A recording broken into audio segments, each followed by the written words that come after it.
I don't ever slow up, no I don't take shit. I got no love for the fakeness. If you wanna play tough and wanna hate this, I'll always show up. I don't ever slow up, no I don't take shit. I got no love for the fakeness. If you wanna play tough and wanna hate this, I'll always show up and make a statement. I don't ever slow up, no I don't take shit. I got no love for the fakeness. If you wanna play tough and wanna hate this, I'll always show up and make a statement. Everything I do so instinctive. Good evening, ladies and gentlemen, degenerate sleuths of the night. We gather to boldly go where others have refused. Welcome to the DT show, you salty mofos.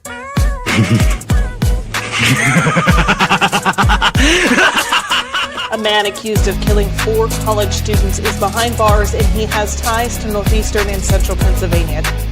State police say 28-year-old Bryan Kohberger was arrested this morning at a home in Chestnut Hill Township. I can't find any case law that would support that idea. That somehow a warrant would be needed for DNA left at a crime scene. We are expecting to learn more about the allegations against the girlfriend of a Boston police officer who was found unresponsive in the snow Saturday morning. I-Team sources say Karen Reed was in a relationship with John O'Keefe. She's facing charges including motor vehicle homicide and manslaughter. So, the Commonwealth just provided the court with information that causes me grave concern. The implications of that information may have profound effects on this defense and defense counsel.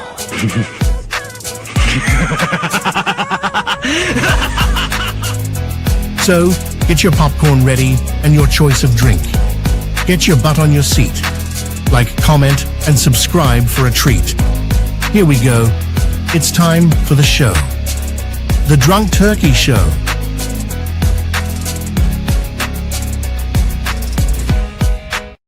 What is up, everybody? Welcome back to the DT Show. Hope everybody's having a great week. It is now Tuesday, I believe. Yeah, it is Tuesday. I get my days mixed up nowadays. But welcome back, everybody. Please hit the like button, hit the subscribe button while you're pulling in. Share the content. Let's get this information out as far as many people as possible. Today we have a show where we're going to be going into more in detail about the AT&T timing records. We're going to go in through all of the motions that have to deal with that, what it is that the state and the prosecution are both alleging and arguing, and if there's actually any weight there from the defense side, and if this is just a no-burger, so to speak. But before we get into today's content, I want to remind you guys of our partnership with DataSeal. If you're concerned about your private information being out there in the on the interwebs, check out the link in the description. It'll also be in the comment section after the show, and you'll get a 5% discount. And what it does is it removes all that information off the interweb: your name, address, phone number, religious preference, voting preference, those type of things. Make sure you don't want people digging you up. Check out the data seal. Link is in the description. Also, guys, I want to bring to you guys' attention our merch. We really haven't talked about a lot about this, and we're starting a new campaign starting today. I'm ordering my shirt as well, so I'm excited to go get that one. But check the link in the description. I have one in the description is going to be to our merch store Bonfire, and here you'll see the you have your old school Drunk Turkey Show t-shirts. You have your DTS Drunk Turkey Show hashtag DTS Drunk Turkey Show t-shirts as well. We have the Things of That Nature t-shirt. Now this one's pretty cool. I like this one a lot. You guys might like it as well. We have the Don't Be a Pro Burger mug, and now we have a new t-shirt called the Salty Mofo. So go check out the Salty Mofo. It's from sizes extra small all the way up to 6X. You won't be disappointed. Comes in several different colors: black, comes in purple, and this banana cream color. So check it out. Check it out. Those nature t-shirts look nice. Thank you. I appreciate that. Yes, if you haven't checked out the Things of That Nature t-shirt, look at this. Look at that design. It's a Drunk Turkey Show, Things of That Nature. Link is in the description. Link is in the description. I believe it does ship to Canada, Nikki. I believe so. And so go check them out. The newest one is the Salty Mofo. That's the one that I have on order already. So would appreciate it if you guys do get your t-shirts, whether it's the hashtag or the old school Drunk Turkey logo, or even the newest one, Salty Mofo. I'd appreciate it if you guys email me a picture. I'd like to see you guys wearing the merch. It'd be exciting to see you guys out there wearing it. But I know you guys are everywhere and all over the place. And so if you guys would send me a picture of that at the email of drunkturkeyshow@gmail.com, I would truly appreciate that. I think that would be great. But yeah, the Salty Mofo t-shirt, make sure you guys get that. That one's it's already out there. It started today, the campaign, and link is in the description. I'll be putting it in the comment section as well. Awesome. I appreciate that, Nikki. All righty, guys. So like I mentioned today, we're going to be talking into a couple of things. First and foremost, let me make sure there's nothing new in the Idaho, website here. It does not appear to be the case. All right. So I dropped a video here recently about the advanced timing records and how I had a question mark about what it is that the defense is alleging and what it is that their accusations are, and if they have any merit. I got a lot of pushback in the comment section about not reading the conclusion of one of the documents, and so that thought got me thinking that maybe perhaps we should go through all of the timing advance records documents and everything that has to do with that to see if there is actually anything there. And so let's continue. Oh, also before we start, I want to let you guys know we have locked down an interview with Steve Goncalves. It should be sometime after the April 9th hearings. I believe there's one on April 9th, one potentially on April 10th. It should be sometime shortly after that. And he's got some big news for everybody. So make sure you like and subscribe and ring that notification bell for that content. All right, let's see. The tariffs, that's funny. All righty. So let's get start off with the beginning. Let's start off with the first document. This is the state's motion in limine AT&T timing advance records. Now comes the state of Idaho and respectfully moves the court for an order in limine prohibiting the defense from making any reference to the absence of AT&T timing records for Bryan Kohberger. The state brings this motion based on the defense counsel's repeat reference to alleged existence of AT&T timing advance records related to the defendant's cell phone. The state has been advised that and will offer documentation or testimony that AT&T records are produced by their GLDC, or Global Legal Demand Center. AT&T GLDC did not begin producing timing advance records until May 2023. All records for the defendant's phone were obtained from GLDC in December 2022. The state intends to supplement this motion with additional information from the FBI and the AT&T prior to the hearing on this motion on April 9th. So this is the motion, the hearing that we're going to be hearing about April 9th. I know a lot of people are asking, so what's on April 9th? What's the hearing? Well, this is going to be it. Any statement or inference by the defense counsel, their witness, is there additional evidence of that could be provided and was not provided in a mischaracterization of evidence and should not be allowed. All right. So I think I understand where maybe some of the confusion is here. The prosecution is stating that, well, they don't have his specific advanced timing records for that night or for the time of November 13, 2022, during the time of the murders, because they didn't AT&T did not provide those timing records for an extended period. Now, this is where they should have been a little bit more detailed. They didn't allow for an extended period time for those advanced timing records. And so by the way this reads, the defense is believing that those timing records absolutely do not exist, although it's clear and evident that they do because, well, the prosecution has put this information and this evidence into discovery. They know about it. They're going to be referencing it. We're going to go through it. So that's the initial argument. The initial argument is that The prosecution does not want the defense to be basically alleging that the prosecution is withholding the advanced timing records, which could say one way or another partial corroboration on Bryan Kohberger's whereabouts. I think that's the other thing that needs to be understood, is that this isn't for specifically at 4 a.m. on November 13th. This is, I believe, like a 7-minute deal there that happened between 2:45, 48, and 2:54 in the morning of November 13th. All right. So the next one is the objection to the state's motion to eliminate the AT&T timing records. Comes now, Bryan Kohberger respectfully objects to the state's motion to eliminate to exclude the reference to unproduced AT&T timing records. Now, remember, this was several motions to compel. In fact, I think I don't think it mentions here how many motions to compel that they've gone through, but they've gone through many motions to compel to get this information. And, I'm not necessarily certain it ever existed. But let's continue. The state's motion is to seek.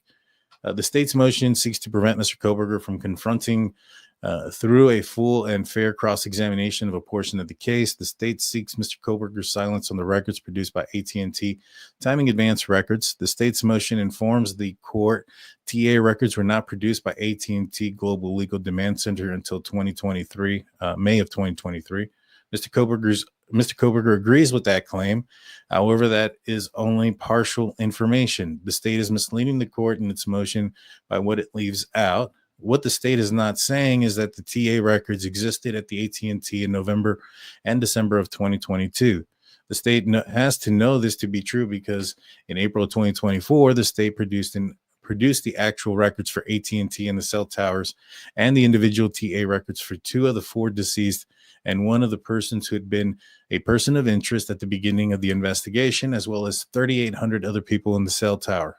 Now, they throw in that this one other person who was a person of interest early on. Now, we know, I believe it was JD, who was on one of the AT&T documents, being Jack DeCour being the ex-boyfriend of Kaylee Goncalves. And yes, obviously, he was a person of interest early on. He's the ex-boyfriend. He was with them at the corner club that night. But he's been cleared. He's been cleared of this, 100% cleared. But they just want to throw that in there that, oh, yeah, they had other persons of interest. Like, so that way they can kind of feed a little fuel to the fire to the Kohberger, so to speak. All right, the records were from November 2022 and were produced to discovery in Kohberger's 2024. So this isn't information that's being hidden. This is information that is being produced. And the information that is being produced is that in November of 2022 that they had the advanced timing records for 2 of the 4 deceased and 1 person of interest, plus 3,800 people on the cell phone tower. He goes on to say it is accurate that the AT&T Global Legal Demand Center did not produce TA reports to law enforcement in 2022. The TA reports from AT&T GLDC were not available to state and local law enforcement until June of 2023. So even here they are agreeing that those called detail record or those advanced timing records weren't something that was produced then. They're going to go on to say that they have their idea of how they can be produced. And, well, the FBI was involved in this case, and they were able to get those things produced. However, it was just for the people that they were aware of back in November of 2022. So let's continue this. Mr. Kohberger's AT&T and TA report from 2022 would not have been provided through AT&T's GLDC. AT&T had TA reports prior to the availability of the GLDC. The state is attempting to say that the reports were not available until the GLDC produced them is nothing more than asking the court's permission to hide the state's failure to disclose Mr. Kohberger's AT&T TA report. So what they're saying is they had the timing advance reports for all these people they should have for Bryan Kohberger. Then they go on to say, depending on how far back the report goes, it will contain exculpatory evidence that will partially corroborate Mr. Kohberger's alibi. So this goes back to what we were saying. This, whatever Cyray is going to say, is it's only a partial corroboration. That partial corroboration is that Bryan Kohberger did not turn his phone off at 2:40. What was it at 2:47? That he actually turned it off at 2:54, and that it was traveling further south, or whatever the case may have been. Um, Either way, wherever he was still about 6.5 to 6.8 miles away from the Floyd cannabis shop camera, which captures a white sedan traveling through there about 8 minutes later at 3:02. So, or at 7 minutes later at 3:02. So I don't think that is exculpatory. I think somebody can get there traveling at 60 miles an hour, which is the speed limit there. That's about, if you did a U-turn right when you turn your phone off and head on back the other direction, you would have gotten right in front of Floyd Cannabis Shop right at 3:02. And he did, in fact, turn his phone off. We'll be going through that document as well. All righty. So they want to partially corroborate Bryan Kohberger's alibi.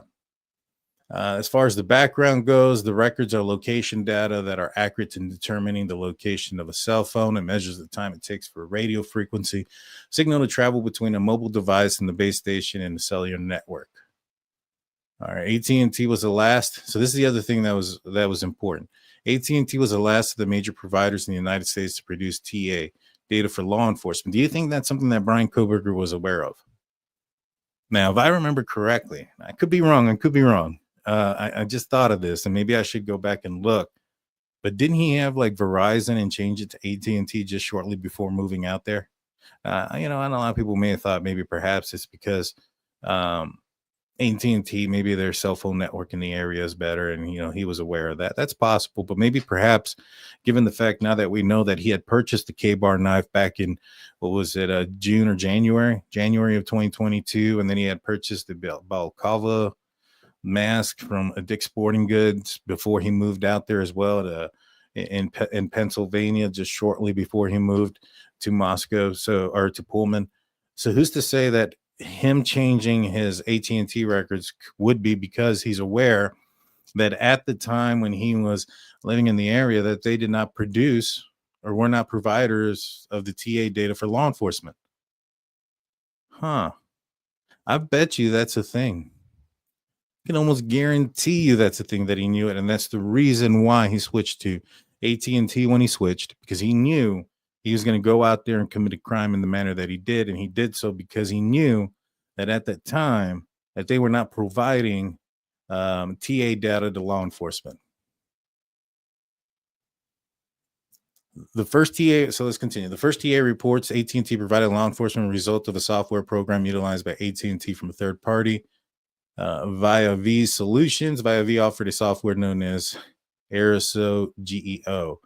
In using Aerosol GEO software, AT&T was able to create and produce TA records for law enforcement, but due to the pricing of the software, it was a great expense. As a result, only certain law enforcement agencies were provided access to these reports, and the FBI being the primary agency giving access.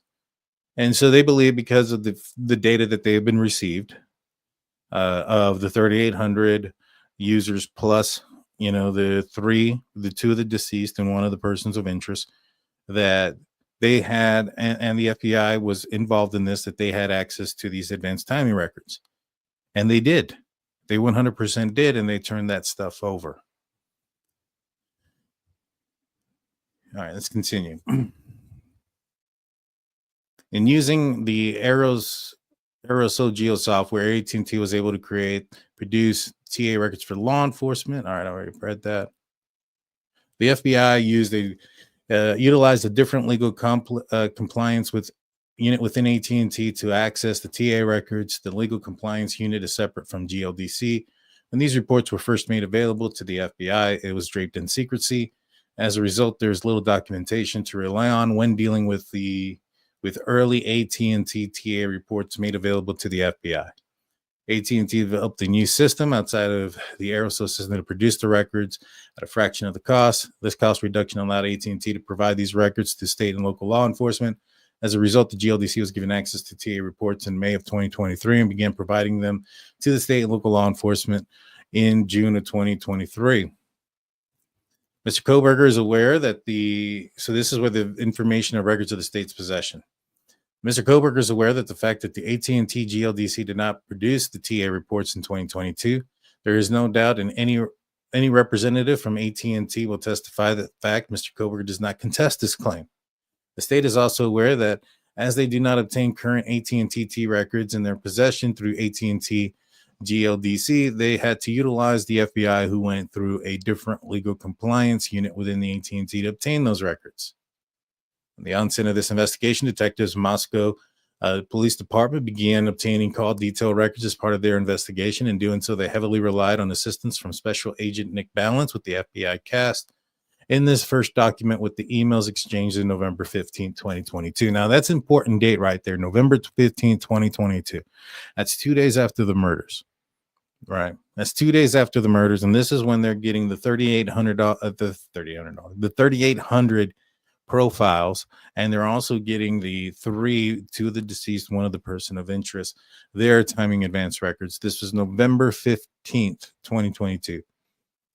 Detective Lawrence Morey and Brett Payne were tasked with writing the search warrants of AT&T for a number of different requests. November 15, 2022, Detective Morey requested verbiage via email from SA Balance in reference to the AT&T record. So they just go back and forth here talking about referencing the AT&T records. Let's scroll down a little bit. Detective Morey authored an affidavit in support of the search warrant AT&T issued on November 16th. The demand that AT&T records for these phones. All 3 TA reports were produced by AT&T and are currently in the state's possession. But this is as of November 16th, 3 days after the murders. Just kind of keep that in mind. Keep that in mind. And so they're looking for his. And let me read the conclusion, because everybody, pro-burgers cry about that. Mr. Kohberger has a right to confront the evidence in the case against him. His constitutional protection means he must be afforded a full and fair opportunity to cross-examine state witnesses. AT&T TA reports are available. The state has produced reports that are prepared before the GLDC produced them for law enforcement. TA reports reflecting them exist, yet the state has not produced them. The state now seeks to limit the cross-examination of their lack of disclosure by hiding behind half-truths. Maybe the defense is hiding behind half intelligence or something, because I think they missed a big part of this.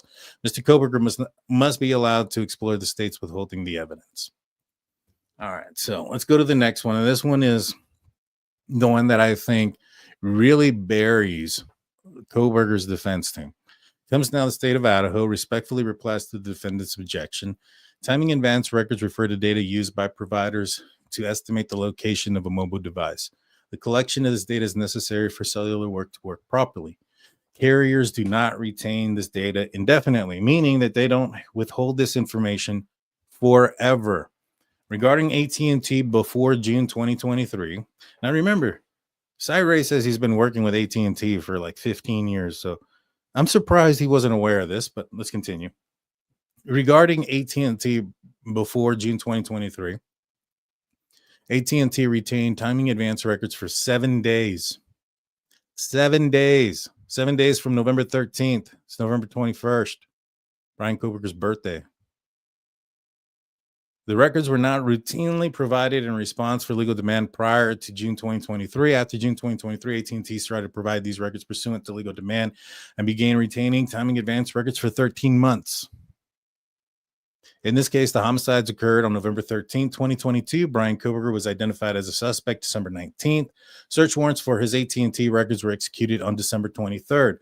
Well over 7 days since the crime had occurred. At this point, timing advance records were not available for Bryan Kohberger's phone to cover the relevant time period, November 13, 2022, despite the defendant's repeat assertions that the fact of the matter that AT&T did not provide timing advance records to law enforcement for Bryan Kohberger's phone. The state attached affidavits from the AT&T verifying that the state did not receive timing advance records for Bryan Kohberger's phone. Based on the above statements and inferences by the defense counsel, witnesses that the addition of evidence that could be provided was not provided is simply not correct and should not be allowed. Any probative value such as evidence outweighed by the danger of the jury and to waste time. And then here's their receipts. States here that I, Stephen Gordon, attest under penalty and perjury of law that the information contained in this certification is true and correct. I am employed by AT&T and my title is Director of Compliance, qualified to authenticate these records in response to the attached search warrant dated December 12, 2022. Because I am familiar with how records are created, managed, and stored, retrieved, I further state a number Well, the first one says AT&T maintains records made at or near the time of the occurrence or reference in matter set forth, or from information transmitted by a person with knowledge of those matters. AT&T provided records for the phone number, Bryan Kohberger's number, responsive to the reference search warrant dated December 23rd, 2023 for records between November. I think that's a typo. It was December 23rd, 2022 for the records of November 12th, 2022 at 12 a.m. Pacific Standard Time to November 14th, 2022 at 12 a.m. Pacific Standard Time related to the November 13th, 2022 homicides. And AT&T did not provide timing advance records for the phone number belonging to Bryan Kohberger. AT&T timing advance records were only available if requested within 7 days of the specific time frame.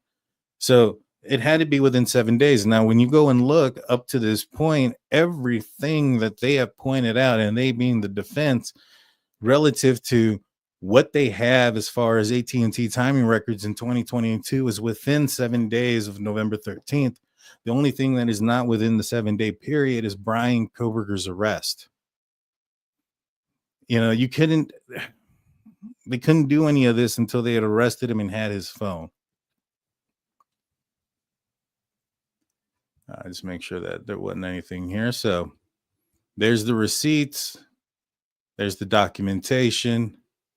Let's go on to the next one, which I would have thought, okay, maybe perhaps up to this point, it's not in the documents that there was a 7-day period. They just put up there up until May that they didn't get 13 months worth of advanced timing records because it wasn't available until June 13th. At that point, now they can they'll start saving it up for 13 months. It doesn't mean that on June 13th, they can go back 13 months.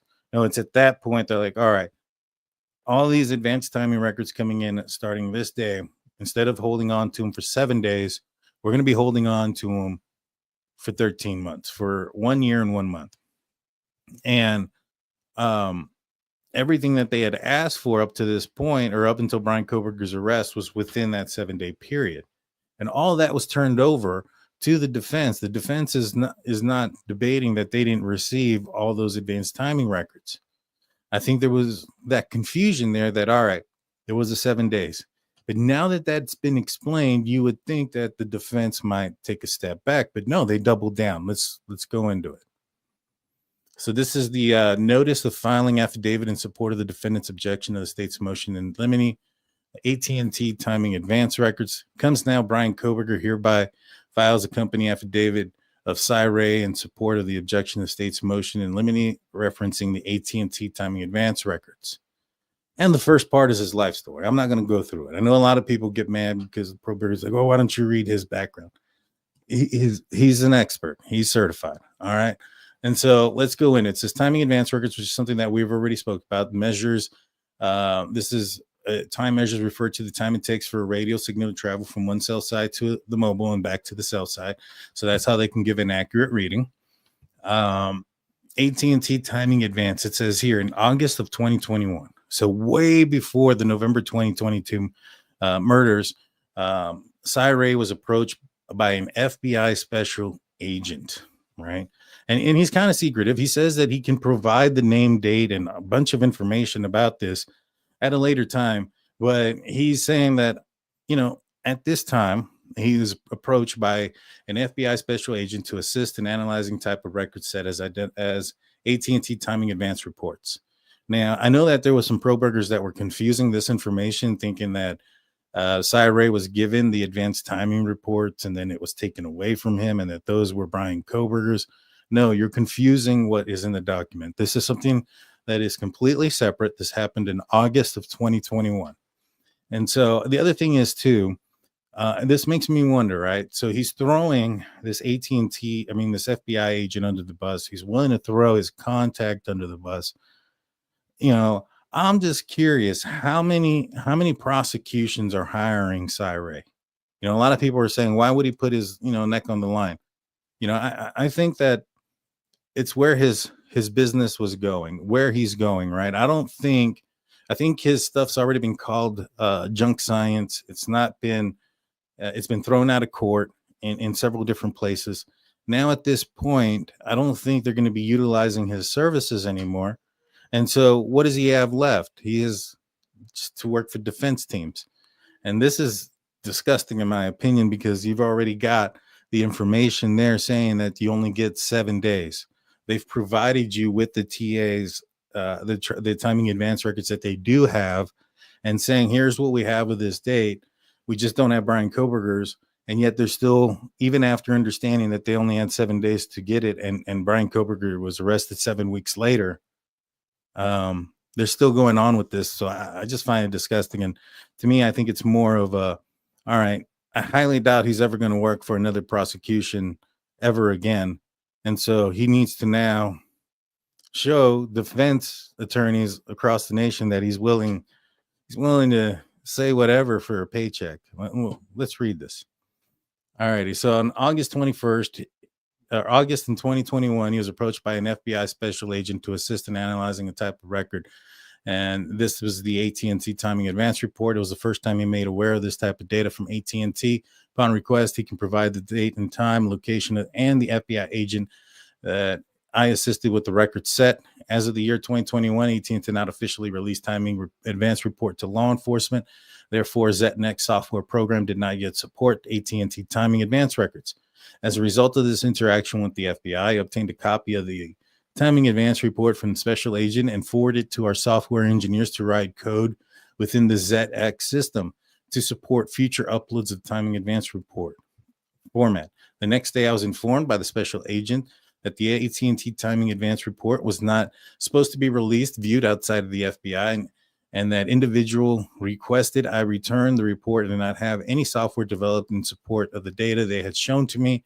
I did return the report, however, due to the interaction explained here, there is a paper trail documenting the facts of this interaction. What's he got, like text messages? I have firsthand knowledge that AT&T was providing the FBI with timing advance reports prior to August of 2021. So what? I mean, we also have, firsthand knowledge. I think everybody here has firsthand knowledge that AT&T provided the advanced timing records in November of 2022 as well. There was a 7-day window that they needed to grasp that. And that's the part that I don't think he I'm wondering, did they not tell him? Because Ray doesn't seem like an incompetent person. I'm fairly positive he's a very intelligent man. And so I'm just thinking, did he not read the prior state's motion? Was he not under the understanding that they don't have the ability to get his records because they didn't have his phone until December? They didn't have him as a suspect until December 19th. That's the part that just kind of boggles me. And it makes me wonder, is like, maybe he just didn't know. Maybe he didn't know. AT&T legal demands. During my career working with call detail records from every cellular provider in the United States, I've been involved with thousands of cases in which call detail records are obtained from these companies. Then he goes on to say he's worked with AT&T Global Legal Demand Center, GLDC, for over 15 years. So wouldn't he know that there's a 7-day window? That's the part that is really, really, like, you would think he would know. I want to say thank you to Midwest coming in with the oh gosh, my phone's in the way. A super sticker. I apologize for that. And then she just came in and gifted a one Drunk Turkey Show membership. And some folks saying he didn't read it. I don't think he did, and I don't think the defense told him. He goes, I have firsthand knowledge that AT&T GLDC is one way, not the only way for law enforcement to obtain call detail records from AT&T. Right. They didn't start doing that until May of 2023. And even in this case, and they provided it to the defense, what they had from November. All right, let's continue. I have firsthand knowledge that there's another way without going through the GLDC. Over the course of many years, AT&T's had several different programs and partnerships with federal law enforcement, primarily the FBI, that allowed for call detail records to be disseminated, to be put out there to the FBI without going through the standard GLDC. The first AT&T timing report I was presented and had a review became in August of 2021. And I've been involved with numerous investigations where AT&T call detail records were obtained through these AT&T programs outside of GLDC. So, right, you have firsthand knowledge. Then this frustrates me. And then he goes on to say, one such individual is Boyd Jackson. Mr. Jackson is a program director of AT&T who manages many of the programs I am referencing. Mr. Jackson is the primary contact for the FBI when requesting records outside of the standard GLDC. GLDC disseminating timing advance reports. The state is correct in their claim that AT&T GLDC did not provide law enforcement with AT&T timing advance reports until May 2023. As a matter of fact, in May 2023, the working group known as GLDC had only begun their storage of advanced timing records. See, he's just admitted it. They only began their storage of timing advance records. Let me highlight that in green, because when I put things in green when they are of importance. He says it right here. As a matter of fact, in May of 2023, the working group known as GLDC had only began storage of advanced timing records. The official release of the AT&T was advanced data was not provided to law enforcement until June 2023. In 2022, the FBI obtained AT&T timing records from another source outside the GLDC. And then this is where it comes in to say that the AT&T timing advance records in the state's possession. During this investigation, law enforcement obtained the following AT&T timing advance data. 2 of the victims had AT&T phones. Law enforcement obtained AT&T timing data on both of their phones. They also had access to their phones within 7 days. Law enforcement developed an early investigative lead in this case. That person had an AT&T phone at the time of the crime. Law enforcement obtained his AT&T advanced timing data. I wonder if that was within 7 days of the crime. And I would venture to say that was. Law enforcement also requested a tower dump consistent with AT&T timing advanced data. This request involved AT&T providing all the connections between 2 specific cell sites in Moscow during the 2-hour period. The data produced was AT&T timing advanced data. In all, there were 3,800 AT&T mobile phones identified in the timing advanced tower dump data, which he does not state that one was Bryan Kohberger's. Now, why do we know that one was not Bryan Kohberger's? Let's see. Right here. Based on evidence, we know for a fact, the cellular analysis cannot show where the defendant was at the time of the alleged offense as required by the applicable statute of court of law because the defendant's cell phone was turned off during that time. Now, they didn't know that when the PCA came in. When the PCA came in, they had specified something to, that it could have been for a number of reasons, right? It could have been because of it was turned off. It could have been because it was out of network, a lot of different reasons, right? They didn't know because at the time that the PCA was written, they did not have his cell phone. The PCA was written prior to his arrest. They would have had to have done a forensic download of the data on his cell phone to determine that on November 13th, that he went through a series of buttons to turn off the phone. Because you can't just remove the battery nowadays. You have to input a series of buttons to turn it off. And they know for a fact that the reason why it was not connected was because he had his phone off. So Bryan Kohberger's phone is not one of these 3,800 AT&T mobile phone devices that were identified in this tower dump. His phone was not on. It does not say that anywhere in this document at all. And everything that he has pointed out to up to this point has been within 7 days of the incident. The victim's phones, the early investigative lead, the tower dump, all of that was within 7 business days or 7 days. It'd be one thing, if he was able to produce some information stating that he knows for a fact that you can get these call detail records outside of 7 days prior to June 2023. But he doesn't say that anywhere in here. It makes me wonder, does this guy not know that Bryan Kohberger's phone was off? Is it possible that his own, Ann Taylor, the defense team that hired him, failed to inform him this information? And now he looks like a man with his head up as what? Because he even, he's admitted multiple times. Yeah, they didn't provide this then. They didn't start the storage until June. So what the heck are they going to do if they didn't start storing that timing advance records until June 2023? That's exactly what he said in his own document. You would think he'd known this. The man that worked there for 15 years or worked with AT&T, GDLC or whatever it's called for 15 years.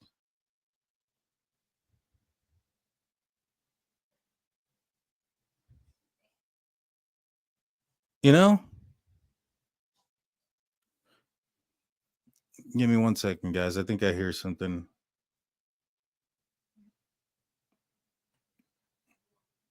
All right, never mind. I'm good. I heard my daughter coughing pretty bad, and I wanted to make sure my wife heard her.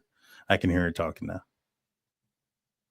So he's definitely saying they didn't use GDLC. But yeah, of course. And I think that the state is acknowledging that. He's acknowledging that the state acknowledged that because the state turned it over of what they used to get the advanced timing records.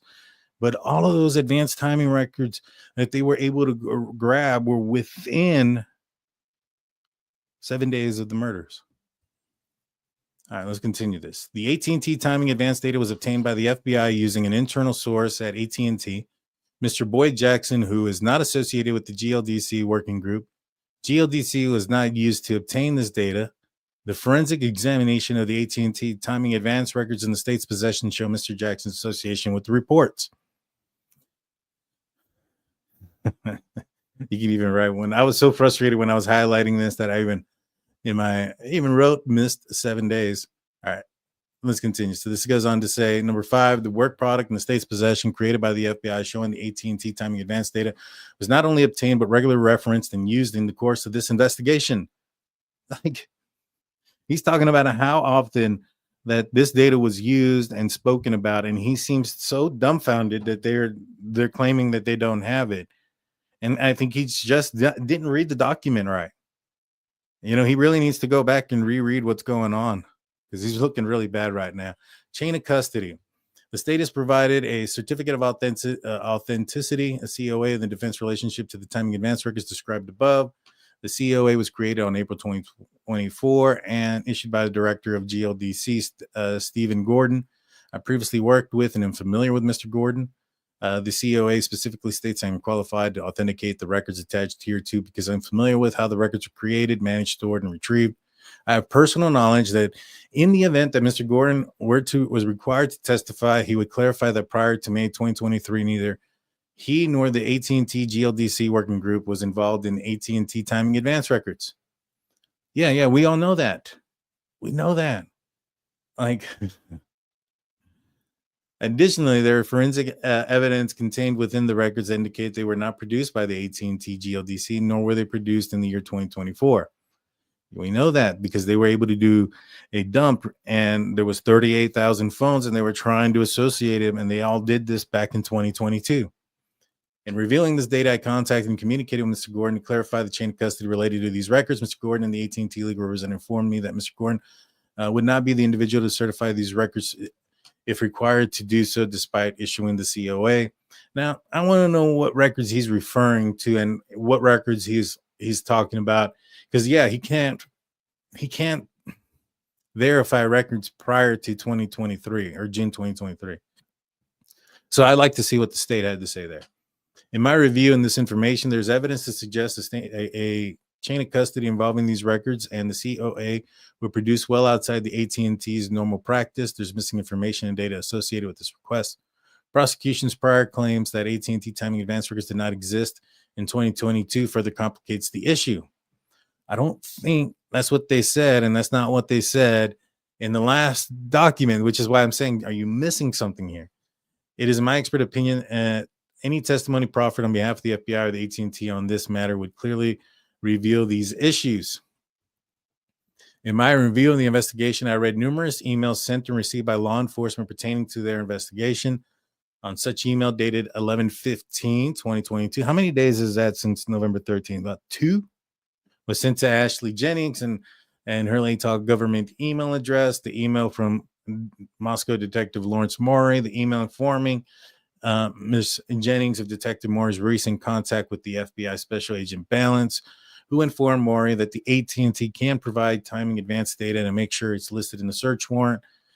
Detective Maury is specifically asking for Prosecutor Jennings to make sure that AT&T timing data is listed in the warrant.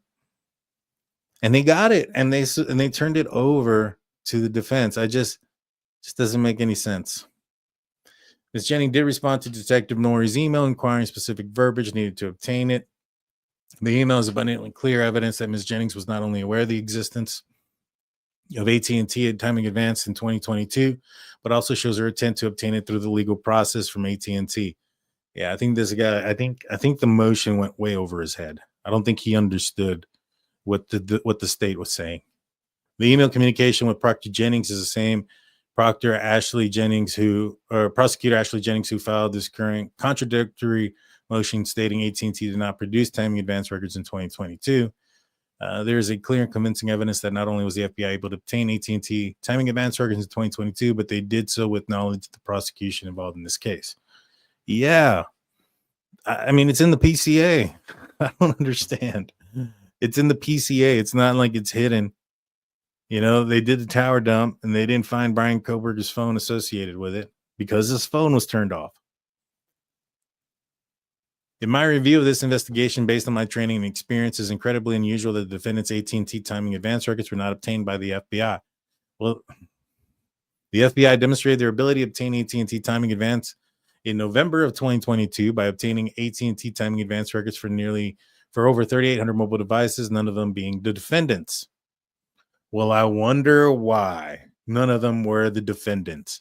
See, right here, that just tells you that his phone was off. I know a lot of people were trying to say that, oh, Bryan Kohberger's phone was on, that Cy Ray said that in his affidavit. No, he just said that it wasn't, or that they didn't gather it. None of them were his. Why? Because his phone was turned off. When it comes to location and data of AT&T timing data, it can be some of the most accurate data available. Additionally, it contains connections other than voice and text and data communications. Moscow Police Department, by the way, the FBI, and with knowledge of prosecutors, demonstrated their awareness of the standard procedure when they obtained the AT&T timing advance data over 3,800 mobile devices. But I want him to address the 7-day thing. You know, he's not yet addressed it once. That, oh, no, you know what? You can't, you know, I know this other special agent back in like May of 2022 that he had a secret meeting that he can produce all this information on. And they told him they had advanced timing records that they gathered 7 days after an incident. Where's that story that lines up with the actual evidence or lines up with what we're talking about in this case? When detectives and prosecutors requested and served 2 different search warrants to AT&T on the defendant's account, they requested the exact same timing advance data they previously did to obtain the timing advance data from AT&T over the 3,800 mobile devices. They also maintained the same process in utilizing the FBI to serve the legal demands on AT&T.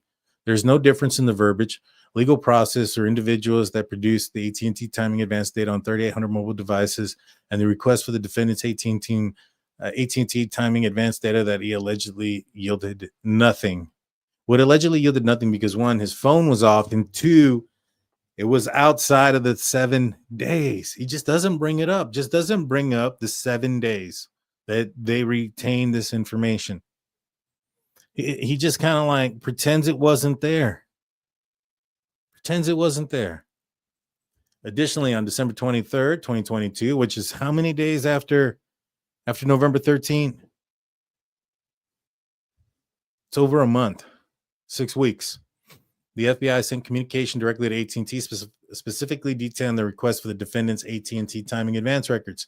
There's no reason to believe AT&T would not respond to this request. Hold on. I think this is the response right here. Certificate. and here's a spot, my man. Right here where it says AT&T did not provide advanced timing records for the phone number. Advanced timing records were only requested within 7 days of a specific time frame. They did respond. You just didn't read it. It is my expert opinion AT&T timing advanced data did exist for the defendant's AT&T mobile device in 2022. Probably back in November if they had his phone, but they didn't. and it was requested from AT&T by the investigators involved in the case, but not until December. The investigators previously demonstrated their ability to obtain the AT&T timing advance data in 2022 for devices that they had available within 7 days of the incident. Not Bryan Kohberger's. Failure to produce the defendant's AT&T timing advance data is either gross deviation from standard practice or intentionally withheld from release and discovery. Man, this is more like a gross deviation of you understanding what the motions are. And it's no wonder he's been kicked out of court and his stuff no longer is considered. And it's considered what, junk science at this point? I don't want to be mean or, anything like that. And maybe I'm being slightly disrespectful here. But at the end of the day, it is his name that he's putting on this document. It's his information. It's his business to read what it is that the state is arguing and what they're bringing to the table. And it's his business to make sure that he don't look like a fool, which he does on this April Fool's Day. Seems like he fooled himself. Conclusion, since everybody seems to think that I don't read this. It is my expert opinion, reviewing all the evidence has been disclosed to the state that AT&T timing advance records were available on the defendant's phone in 2022. There's overwhelming evidence showing that the state obtained and using AT&T timing advance data in the course of this investigation in 2022 over 3,800 AT&T mobile devices, other than the defendants. Again, other than the defendants. Not saying that the defendant was one of them. It'd be one thing if he said that the defendant was one of these 3,800 AT&T mobile devices. If he had said that and that they had it there, then he would have an argument. But they don't. He's even admitting that it wasn't part of that tower dump. Did he not ask himself why his phone wasn't part of that 3,800? Does he think that maybe perhaps that, I have no idea. I mean, maybe Ann Taylor told him something that wasn't true. I have no idea. I mean, maybe they didn't tell him that he had turned his phone off. I don't know. I don't know. There's no doubt that the author of this current motion, Prosecutor Ashley Jennings, knew or should have known that AT&T timing advance data did exist in 2022. She was directly involved in the legal process obtaining it and was aware of work the product created from it to further investigation. The current motion is a deliberate misrepresentation to the court to further conceal false statements used to obtain probable cause against the defendant to conceal exculpatory evidence from discovery. I'm prepared to provide witness testimony and relevant exhibits to support my opinions contained. Man, I wish Judge Hippler would allow him to go to the stand. And I would say, hey, can you read this document where it says that they don't produce those advanced timing records 7 days after a specific date? And then ask him, when did they get Bryan Kohberger's name? December 19th. Do we need to use fingers to count Kohberger's 7 days from November 13th to figure out that December 23rd is longer than 7 days? Do we need to use fingers? Because I think that's what we need to do. I think there's persons in here saying that we need to use fingers to determine how many days it's been. Oh my gosh. I know, and I'm not trying to be mean to Mr. Ray. Like I said, I'm sure he's a very intelligent man. I just don't think he read the motion beforehand. I think all they told him was, hey, these guys are saying that AT&T timing advance records didn't exist, but we have them here. We'd like you to combat that, and not actually told them that, hey, they said also that there was a way to get these other advanced timing records, that they did get those advanced timing records. They did turn them over. And then the reason that they were able to turn them over were because they were within 7 days of the murder or of the incident. They had capability of doing so. And that Bryan Kohberger was not arrested immediately, that it took 7 weeks for his arrest. I think they should have told him that. I think he should have known that. I don't know. I mean, if I'm putting my name out there and I'm putting my reputation on the line, I sure as hell going to read a 16-page document. You know what I mean? It just don't seem like that's the case here. Let's see. It is my belief the evidence is beyond clear and convincing that will be supported by any competent expert in the field who reviews all the data. Dude, please be a competent expert that reviewed all the data, because you're not even doing that yourself. This is not a battle of experts. The evidence is supporting the opinions of the affidavit is overwhelming. No, this is a battle of somebody that didn't understand emotion. I think he was going too fast. Maybe perhaps got caught up in the limelight, got caught up talking on pro-burger channels. You know what I'm saying? Maybe if he sat down and read the documents, you wouldn't be finding yourself in this situation where you look really, really bad. In my nearly 30 years of working with and for prosecutors all over the United States, I've never witnessed such a deliberate attempt by the prosecutors to mislead the court on such evidence in plain sight. I think you should change that from I've never witnessed such a deliberate attempt by a defense witness to mislead the court on evidence in such plain sight. Evidence that you yourself has spoken about. Evidence that you should know, stating and claiming that you've worked how many years with the GLDC and AT&T? Anyone making such a claim would believe this court is incapable of reviewing physical evidence in its possession of the state and defense. It rises to a level beyond the simple miscommunication or oversight and is clear and intentional misrepresentation in hopes to conceal a much larger issue. Yeah. I respectfully request the court to give this affidavit its due attention it deserves and explore these issues further. And that is all he wrote. Never did he say that the phone was on. Never did he say any of those things. I just gave you the attention it deserves, and I'm fairly positive you're probably wishing that wasn't the case because you look really, really bad, my man. Really, really bad. Super chats should be available tonight. I don't know why they wouldn't be. We got super stickers. We got gifts.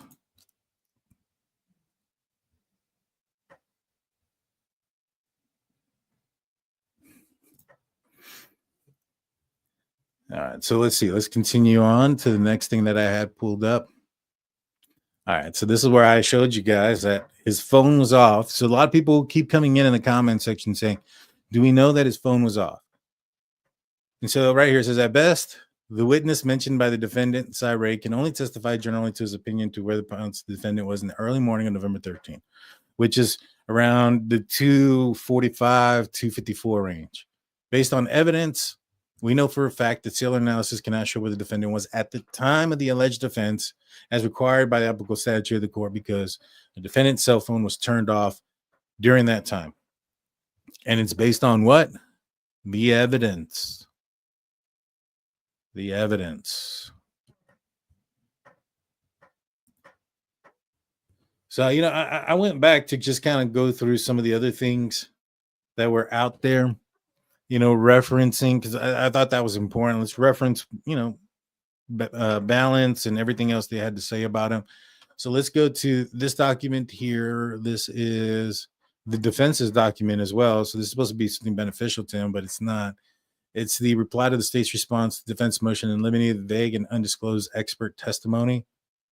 And on page 6, this is where they start talking about Special Agent Balance. And it says here, Special Agent Balance is an FBI agent specializing in cell site location information and the member of the Cellular Analysis and Survey Team CAST.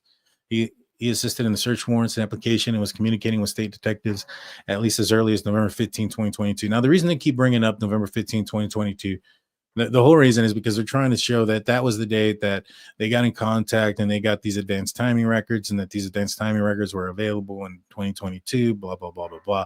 But little did they know that but that's also because of it was within 7 days. Sirius Black comes in with a $10 super chat. The super chat is worthy, Danielson. I appreciate that. Thank you so much. Thank you. Let's get the likes up. Let's get the super chats going. That way I can do a Q&A here in a minute. I have, we've been going pretty strong, but I do plan on doing a Q&A. We can get a couple more super chats in. But I'm going to finish here. So I went through here and I was just kind of reading through this stuff.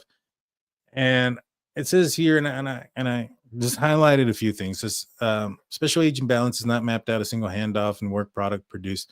These ignored handoffs are the handoffs occurring during the described 7 minutes, analyzing those to dictate exculpatory evidence. It is important to understand the handoff makes up more than 85% of the defendant's AT&T network connections. And so, like I said, the whole partial corroboration that they've argued is 7 minutes at 2:54 in the morning. 2:54 in the morning, like over an hour before the murders happened. That's what they're claiming is exculpatory. It's just silly. All right. So they go on to say what are in some of the pages of Balance's, Special Agent Balance's reports. This goes on to say page 28 shows a map that includes 1122 King Road, Moscow, Idaho, represented by CS icon yellow circle that represents a 100-meter radius around the crime scene. Balance will explain that he conducted an analysis of all these cell sites in the area and provided coverage of the crime scene and identified any cell sites that drive test data show coverage that include a 100-meter radius around the crime scene. Pages 29 and 30 represent any time that the 8458 or Bryan Kohberger phone utilized a cell site identified as part of page 28 between the hours of 10 p.m. and 4 a.m. 23 separate instances between July 9, 2022 and November 7, 2022. I mean, that's just a week. I mean, I wonder how much he was there a week leading up, because remember, this is the defense's paperwork. They're not going to put everything in there. So I wonder between November 7th and November 13th, how many times he was within that area.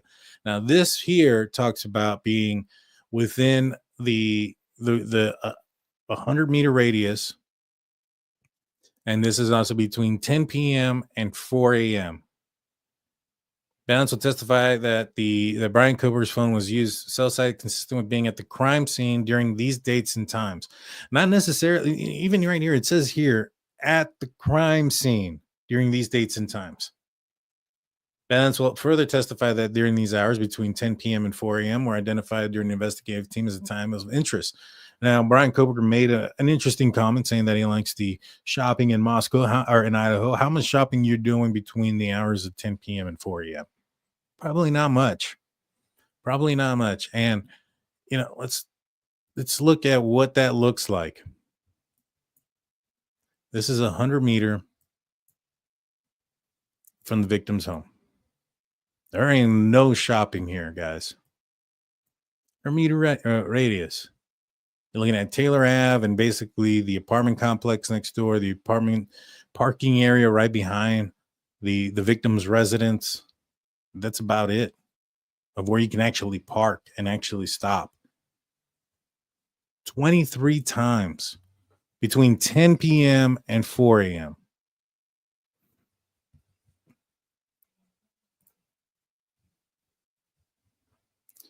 You know, let's go back over here. This is the PCA, right? So let's just go back to the PCA, back to the beginning. It says here, and we'll talk about the phone. It says here, as part of this investigation, law enforcement obtained a search warrant to determine cellular devices that utilize cell towers close proximity to the King Road residence on November 13th between 3 and 5 a.m. After determining that Kohberger, remember, his phone was off at 2 something. His phone turned on at 4 o'clock, but he was already, several miles south of Moscow. So after determining that Kohberger was associated with both the White launcher and the 8458 phone, investigators reviewed the search warrant returns, query of the phone, and these returns did not show Bryan Kohberger's phone utilizing cell towers resources in close proximity to the King Road residence between 3 and 5 a.m. They go on to say, based on training and experience, people can leave their phones or in separate places. So it goes on to say, I also know that on numerous occasions, subjects will surveil, and I put that in green highlighter, surveil an area where they intend to commit a crime prior to the date of the crime.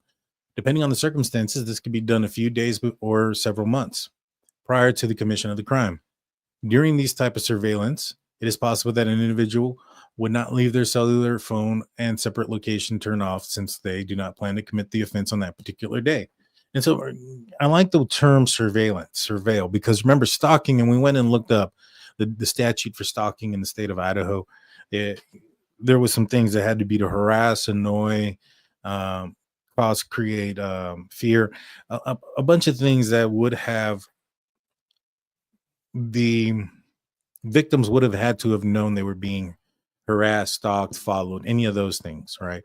And so if they had no knowledge that somebody was following them or any of those things, like if Bryan Kohberger was surveilling them without their knowledge and they had no knowledge, no annoyance, no nothing, then that's not considered stalking. And when they say they probably have no evidence of that, is they probably have no evidence of them complaining about Bryan Kohberger specifically following them. But they're talking about surveilling an area. And I think surveilling is going to be a huge component. Now, stalking in the state of Idaho, maybe perhaps he doesn't fit the box there, but maybe perhaps if things weren't to go, if things were to go completely awry and he's acquitted of this, I think maybe perhaps the federal government can pick up that stalking charge, because federal charge could be completely different, especially given the fact that he lived in Washington, crossed state lines, et cetera, et cetera. All right, yeah.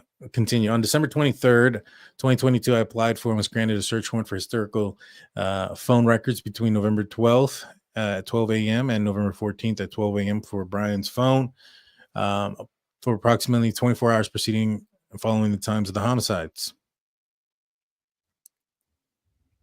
On November 13th at approximately 2:42, Bryan's phone was utilizing services that provide coverage to his apartment complex. At approximately 2:47, the 845 cellular phone uses resources to provide coverage southeast of Kohberger's residence, consistent with the phone leaving Kohberger's residence and traveling south to Pullman. It is consistent with the movement of the white Elantra. At approximately 2:47, the phone stops reporting to the network. Now, look at that. It says approximately. It does not say at 2:47. It says it approximately 2:47 a.m. The stops reporting to the network, which is consistent with either the phone being in an area with the cellular coverage, the connection of the network is either disabled, such as putting the phone in airplane mode, or that phone is turned off. Now, remember, the time of this was writing, they didn't have his phone because they had not yet arrested him. This is the probable cause to arrest him. Once the judge signs off on this, now they have the capability of arresting him, then seizing his phone and then downloading it and finding out that he in fact did turn it off, not that it was out of the network or etc. All right, let's continue. Bryan's phone did not report to the network again until 4:48, which at that time he used his cellular devices provided to the Idaho State Highway south of Moscow, Idaho, near Blaine, Idaho, north of Genesee.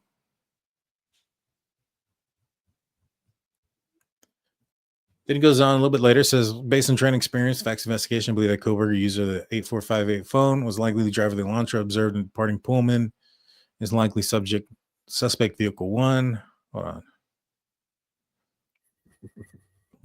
Yeah. All right, here. December 23rd. This is where I was looking at. I was granted a search warrant for Kohberger's historical CSLI from June 23rd, 2022 to current, prospective location information, and pen register, trap, and trace on the 8458 phone to aid in efforts to determine if Kohberger stalked any of the victims in the case. Prior to the offense, conducted surveillance on the King Road residence, was in contact with any of the victims associated before or after the alleged offense. Any of those locations may contain evidence of the murders that occurred on November 13, 2022. Now, I highlighted this in green because he's talking about he's going to try to determine if Kohberger stalked any of the victims, and that's one thing. And then the next thing, which is also completely separate from the first, conducted surveillance on King Road. The next thing, which is separate from the two and on their own, is contact any of the victims associated or associates before or after the alleged offense. And so there's 3 or 4 different things that they're looking for, and they don't all necessarily mean that they're the same. So stalking and surveilling, he has made it different here. Those are 2 different things: stalking the victims in the case and conducting surveillance on the King Road residence. And I think that's huge.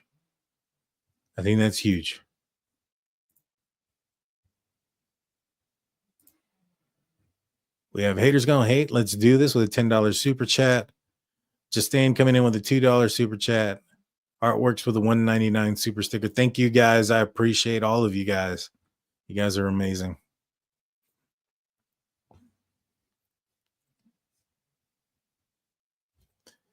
All right. The records for Bryan's phone, showing Bryan's phone utilizing cellular resources that provide coverage to the victim's residence on at least 12 occasions prior to November 13, 2022. All of these occasions, except for one, occurred in the late evening and early morning hours of their respective days. So right here that says that they have 12 occasions, and in reality, it's 11. And on these 11 occasions, they were either in the late evening or early morning hours. We go back a couple of where was it? Here. Says here that within a 100-meter radius around the crime scene, that he was there 23 separate times between 10 and 4 a.m. So we're looking at an increase of an additional, was that 12 more times that they have found. That just kind of tells you how much of the investigation they had before they had his phone and how much they had afterwards. Now, I wonder if there was like a VPN or something put on his phone after the fact or during this time, which only shows 11 times before they had his phone. And I wonder once they had access to his phone, if there was something that was able to determine that where he was, such as like a VPN, maybe he had a VPN putting him somewhere else.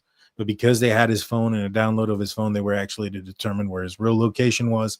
And now it appears that it's much more obviously than the 12 times / 11 times during the 10 p.m. and 4 a.m. Now, the other interesting thing about it is this goes on to say one of the occasions is on August 21st, 2022.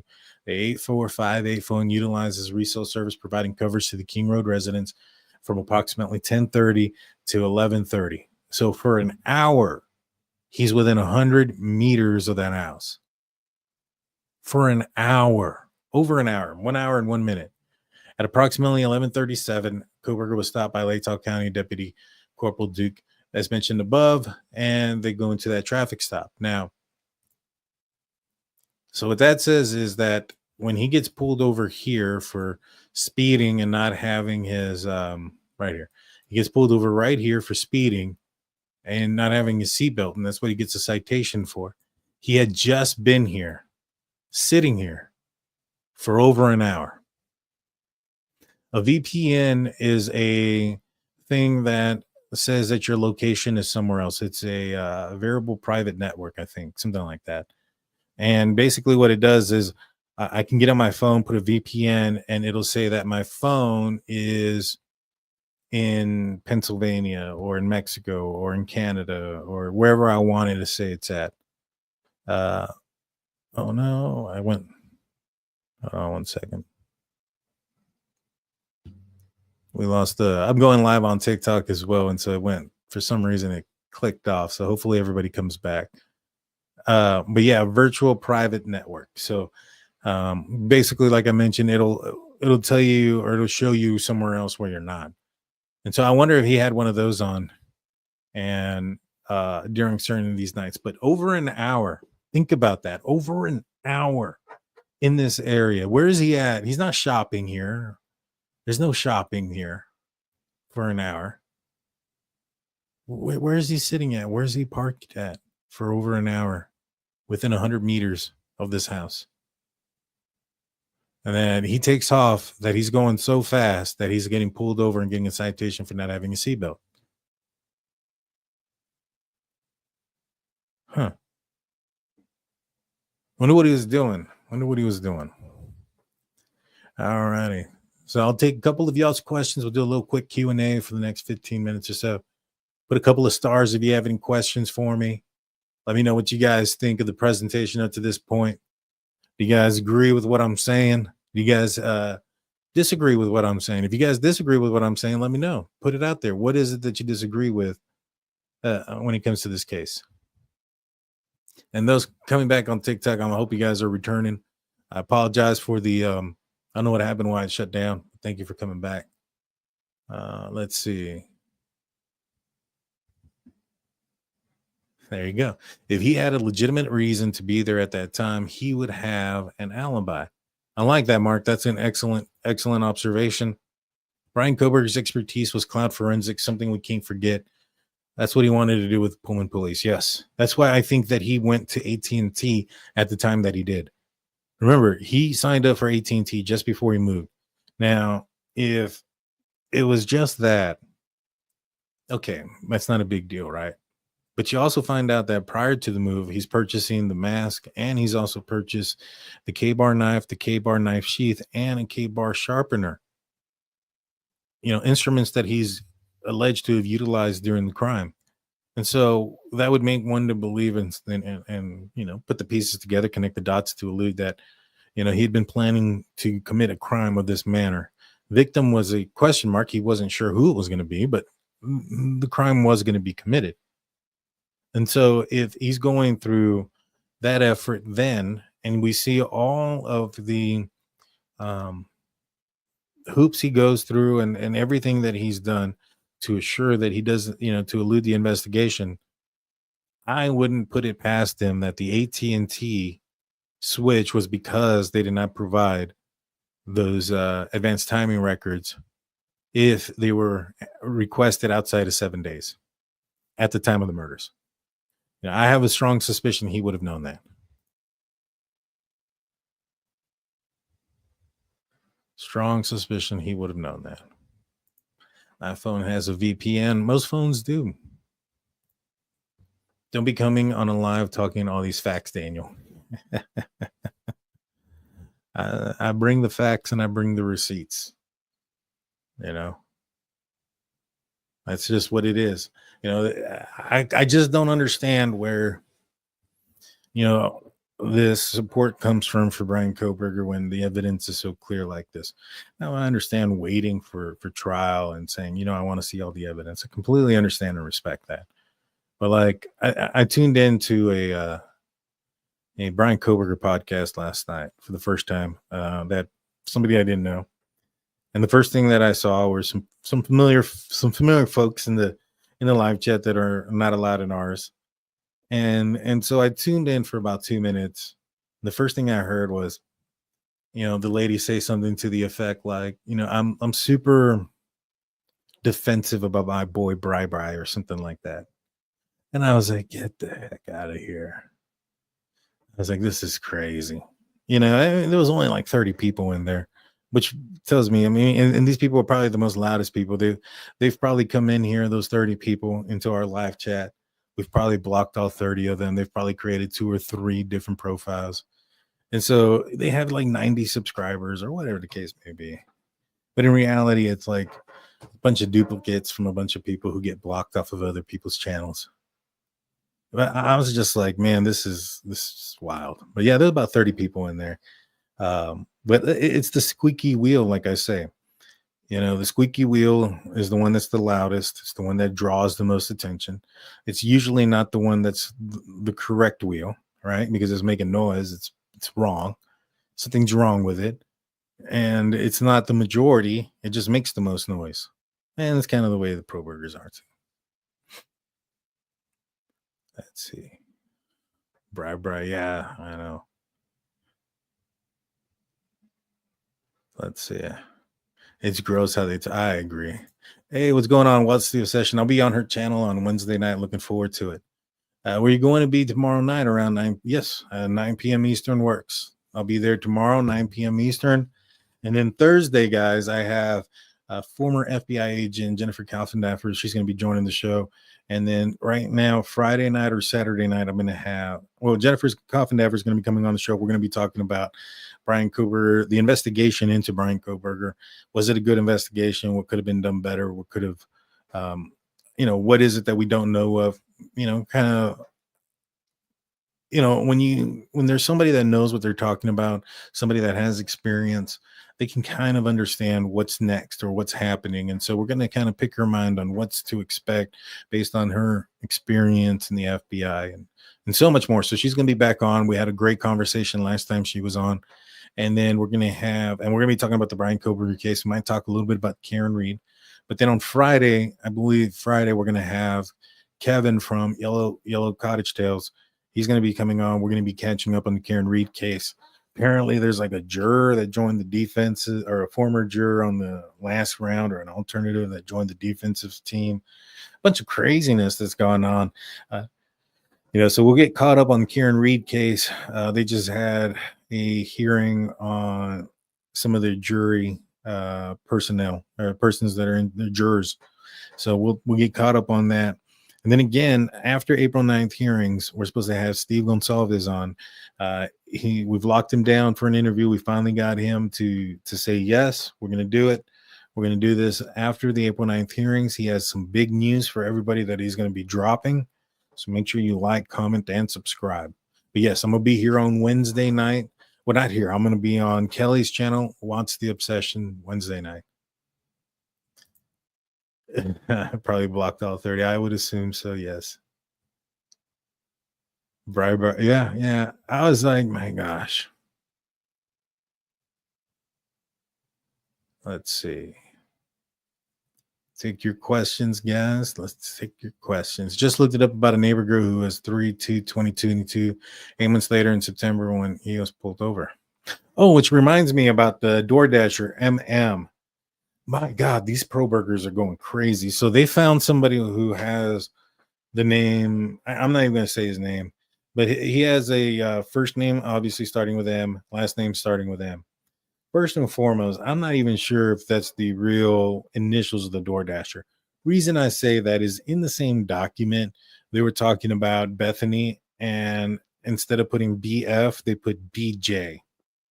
And so there's been some errors in the past. So a double letter like that, I would just kind of hold off on it to make sure that it is accurate. But let's just say that it is. There's nothing associating with what gender that this person is or anything like that. Just that the Doordasher was described as MM. So a couple pro burgers, I'm assuming this is what they did, went to Dylan's like Instagram and looked up her friends and found somebody whose initials are MM. And they looked up this person and they live in Idaho, because she has friends in Idaho. And I mean, they attend the University of Idaho, so they live near the campus, which is near where they live. It's not a big area. And so they're saying, all right, well, you have the Doordasher MM and you have Dylan's friend MM who lives in the area. Must be the same person.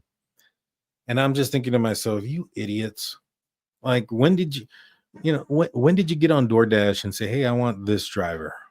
You don't even know who's driving. You put your order in and then the driver can determine whether or not they want to pick up your stuff or not. But you can't determine that. Like, oh, hey, look, I'm going to message MM, Dylan's friend, because he's an Uber driver, to go pick up my food on this night here. It's 4:00 in the morning. The guy's a college kid. There's a bunch of parties going on. I guarantee you I knew where he was that night. The person who delivered that DoorDash delivery was probably somebody not even associated with a college. I mean, for somebody to be up at 4:00 in the morning, on a Sunday, that doesn't sound like a college kid. That doesn't mean that there aren't college kids out there that would do that. It just doesn't sound like that to me. It sounds more like, somebody who woke up very early to go get some work in. I have a lot of friends who do that, and they're not college age. And I would assume that the person that delivered this is probably way older than college age too. And so, but that's my assumption. But yeah, people are just going in on this guy, MM. All I know is if MM, that the guy that they're going in on, if you want to reach out to me and we set up something to get you an attorney, start going after some of these people, reach out to me, drunkturkeyshow@gmail.com. I'll help you out. Any of these folks who have been attacked like this by anybody, that's a fund that needs to be created. That's something that needs to happen, where you have people who have been just attacked by these mobs for no reason, just because they're in a losing battle and they can't admit that the person that they're rooting for or whatever is losing. Like, this is some stupid sporting event. It's not. If you want to root for somebody and bring out your signs and do all that other crazy stuff, become a fan of a sporting team or boxing, personality or something. Don't be. This is true life, man. And you're harassing people and calling people things and mobbing up on them, and now you have this poor innocent kid who's getting his name dragged in the mud just because he's friends with somebody and his initials are MM. If you're out there, my man, and you want to clear this up and come on, you're more than welcome to. If you want help finding a lawyer and stuff like that to get help, I'm more than happy to help you too. Let's see. I'm way behind on Karen Reed. Too much Papa Roger. Yeah. Dallas, Georgia, USA loves the D. Thank you. I appreciate that. Hey guys, don't forget. I know I mentioned this at the top of the show. We have some shirts that are out there. It's in the link. It's in the live chat. It's pinned at the top. What's pinned there is our new campaign. It's the Salty Mofo shirt. Go check it out. It's a DTS exclusive. I'm going to get mine. It comes in a couple of different colors. I think I'm actually might get the purple one, to be honest with you. I like the way that one looks. Kind of reminds me of the Joker, which is like my favorite, villain, so to speak. Go check it out. Links in the description. There's some other shirts here we were going over. This is the things of that nature. Go check out all the stuff, guys. You won't be disappointed.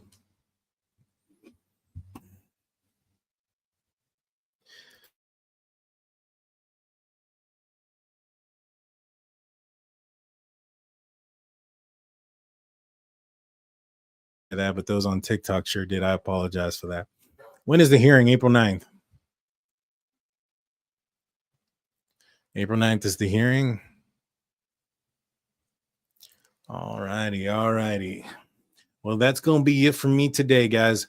I want to say I appreciate all you guys. Hit the like button, hit the subscribe button, ring that notification bell. I'm going to be going live tomorrow at 9 p.m. Eastern, 8 p.m. Central here on What's the Obsession with Kelly. The following day, we'll be here at 7:35 p.m. Central, 8:35 p.m. Eastern with Jennifer Coffindaffer. And then Friday, we have potentially, it's either Friday or Saturday, we're going to have Kevin from Yellow Cottage Tales, and we'll be talking about the Karen Reed case. Thank you, guys. I appreciate all of you guys for tuning in. ANZ, should you decide to start a legal fund for MM and throw them this in there? Thank you, AZ. I appreciate that. If I can get in touch with MM, we would definitely be doing something to help him out, because I'm tired of innocent people like being attacked like this. It's not right. It really isn't. But you guys have a great night. We'll see you guys next.